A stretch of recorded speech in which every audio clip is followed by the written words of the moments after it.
Cheque bounce का trial का and या तो एक्यूज्ड का एक्विटल या फिर एक्यूज्ड की कन्विक्शन के ऊपर से ही खत्म होता है। और जब कन्विक्शन आ जाती है तो कंप्लेनेंट का ऑब्जेक्टिव ये रहता है कि जब ऑर्डर ऑफ सेंटेंस आए तो उसके ऊपर मैक्सिमम फाइन लगे और मैक्सिमम सेंटेंस भी हो। अगर हम एनआई एक्ट की सेंटेंस के बारे में देखें तो मैक्सिमम फाइन जो है up to double the amount of dishonoured cheque, and जो मैक्सिमम इम्प्रिजनमेंट है वो अप टू 2 years जो है कोर्ट जो अक्यूज पर्सन के ऊपर इम्पोज कर सकते हैं। अगर हम एक्यूज पर्सन के पर्सपेक्टिव से सोचें तो अगर कन्विक्शन आता है तो सबसे पहला स्टेप एक्यूज पर्सन जो है अपील फाइल करता है, सस्पेंशन ऑफ सेंटेंस फाइल करता है। और अगर हम कंप्लेनेंट के पर्सपेक्टिव में बात करें तो जैसे ही कंप्लेनेंट को ये दिखता है कि ऑर्डर ऑफ सेंटेंस में ना तो सजा दी गई कि फाइन की जो अमाउंट है वो भी वेरी मीगर अमाउंट है, तो कंप्लेनेंट भी इस ऑर्डर ऑफ सेंटेंस को चैलेंज करने के लिए अपनी रिवीजन पिटीशन फाइल करने के लिए पहुंच जाता है। तो ऑनरेबल सेशन कोर्ट जो है एक साइड से अपनी रिवीजन ज्यूरिस्डिक्शन को एक्सरसाइज करते हुए इन फैक्टर्स को जरूर देखेगा कि एक्यूज्ड का conduct during the course of trial कैसा रहा था। कोई रेडीमेड फॉर्मूला तो नहीं है, लेकिन yes conduct of the accused, जो सर्कमस्टांसेस हैं, जो अमाउंट ऑफ द चेक है, या फिर जो एक्यूज पर्सन है उसके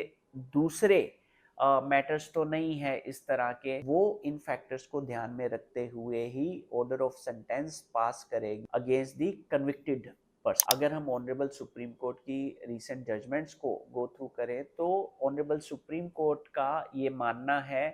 कि कन्विक्शन के बाद जो ऑर्डर ऑफ सेंटेंस है उसके अंदर जो फाइन अगर लगाया जा रहा है या इम्प्रिजनमेंट के जो प्रोविजंस आ रहे हैं तो that should be deterrent for the accused person, for the convicted person, कि वो आगे फ्यूचर में कभी भी फाइनेंशियल इनडिसिप्लिन की तरफ मत जाए। और जो हमारा कोर्ट सिस्टम है, वो जो हमारे फाइनेंशियल सिस्टम में चेक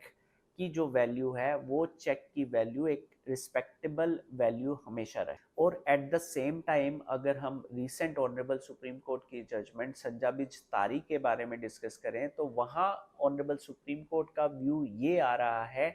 कि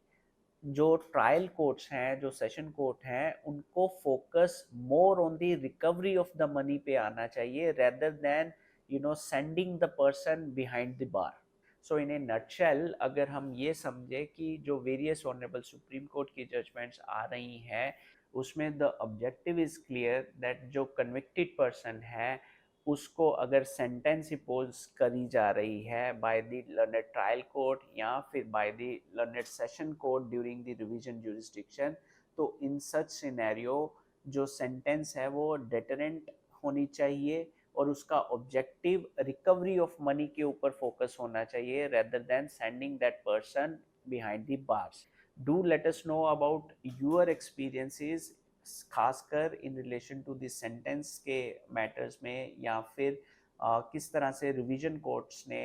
सेंटेंस को अमाउंट को रिड्यूस किया या इंक्रीज कर दिया because of the conduct of the accused. इसके बारे में do share with your experiences in the comment box so that everyone can get benefit. And अगर आपको चेक बाउंस के मैटर्स में सिमिलरली रिसेंट प्रोसीजरल इश्यूज के बारे में समझना है या फिर रिसेंट ऑनरेबल सुप्रीम कोर्ट की जजमेंट्स के बारे में समझना है तो आप हमारे चैनल को सब्सक्राइब कर सकते हैं, बिकॉज हम रेगुलरली ऑनरेबल सुप्रीम कोर्ट की जजमेंट्स जो कि एनआई एक्ट के रिलेशन में हैं उनके ऊपर वीडियो बनाने की कोशिश करते हैं। एंड अगर आपका भी कोई स्पेसिफिक क्वेश्चन हो, क्वेरी हो, आप उस क्वेश्चन या क्वेरी को कमेंट बॉक्स में डाल सकते हैं and we will try to respond to your queries in a reasonable time. And thank you very much for going through this video. Jai Hind.